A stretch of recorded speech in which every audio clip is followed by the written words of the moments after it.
Bonjour Elisabeth. Bonjour Cécile, bonjour Patrick, bonjour à tous. Alors, peut-on promouvoir la liberté en faisant la promotion du port du voile? C'était l'une des idées des communicants européens du Conseil de l'Europe qui a fait cette promo. Face au tollé, finalement, parce qu'il y a eu le tollé qui a été provoqué par ces images, l'institution a décidé de retirer cette campagne hier, Elisabeth. C'est moins clair que ça, mais on y vient. Alors d'abord, il faut peut-être rappeler à nos auditeurs que le Conseil de l'Europe, ce sont 47 États qui ont signé en 53, alors tous, pas complètement tous, mais enfin c'est le grand texte, c'est la Convention européenne des droits de l'homme qui est donc qui est appliquée sous la juridiction de la fameuse Cour européenne des droits de l'homme, et c'est fait pour lutter contre les discriminations, le racisme, etc. Alors cette campagne, elle a été aussi financée par l'Union européenne, tout de même, et c'est une campagne en anglais seulement.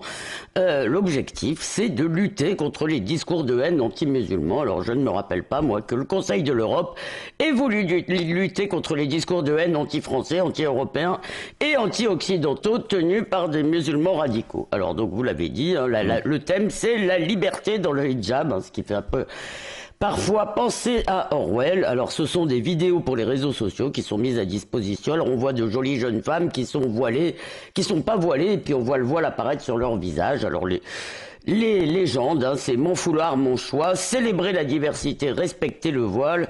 Avec le voile, je peux être moi-même sans me cacher. Moi, j'aimerais bien savoir ce qu'en pensent les femmes algériennes, iraniennes, saoudiennes et autres qui luttent, elles, contre le voile qu'on leur impose.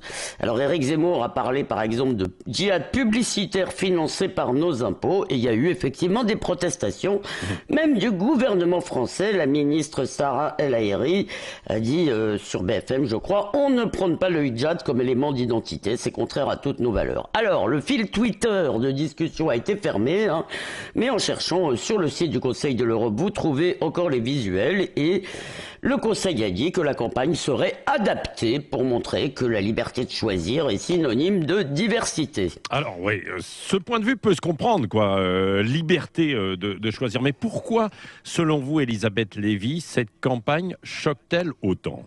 Alors je vais vous dire pourquoi elle me choque. Moi d'abord sur la forme, personne n'en parle, mais on vend des idées comme des yaourts. Moi j'en ai marre de ce marketing idéologique et de voir le citoyen qui est traité comme un pur consommateur. Mais bon, ça c'est peut-être mineur. Sur le fond, ça révèle l'idéologie multiculturaliste de ces institutions pan-européennes. Pour elles, les États, les collectivités humaines n'ont aucun droit face aux droits des individus. C'est mon choix, venez comme vous êtes, comme dit McDo. Eh bien non, l'égalité entre les individus, d'accord, pas l'égalité entre les cultures, parce que ma mini-jupe a en Europe, me semble-t-il, plus de droits, plus d'ancienneté que le voile islamique. C'est une question de mœurs. Et puis il est tout de même étrange de célébrer en même temps MeToo et le voile, qui est tout de même un symbole d'inégalité entre les sexes. Alors finalement, je dirais qu'on voit bien à travers cette campagne que la Convention européenne des droits de l'homme, c'est un moyen de s'asseoir sur la volonté et surtout sur l'histoire des peuples. Eh bien non. Nous avons le droit de décider quelles sont les différences qui nous enrichissent et celles dont nous ne voulons pas. Nous n'avons besoin d'aucune instance européenne ou supranationale pour être un état de droit. Alors osons la souveraineté et sortons de cette fichue CEDH. Merci Lévy, sans interdit.